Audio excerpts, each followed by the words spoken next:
Praise the lord అందరికీ ఎలా ఉన్నారు?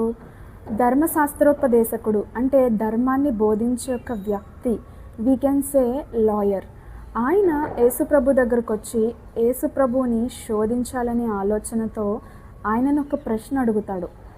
ధర్మశాస్త్రంలో ముఖ్యమైన ఆజ్ఞ ఏది అని, which is the great commandment in the law. మరి దానికి యేసుప్రభు ఏమని సమాధానం చెప్తారు అంటే, నీ పూర్ణ హృదయముతోనూ, నీ పూర్ణ ఆత్మతోనూ, నీ పూర్ణ మనస్సుతోనూ నీ దేవుడైన యెహోవాను ప్రేమింపవలెను అనున్నది. మరి రెండవ ఆజ్ఞ ఏమిటంటే, నిన్ను వలె నీ పొరుగువారిని ప్రేమింపవలెను అనున్నది. మరి ఈ రెండు కమాండ్మెంట్స్లో మనం కామన్గా చూసేది ఏంటంటే ప్రేమ. So what is love?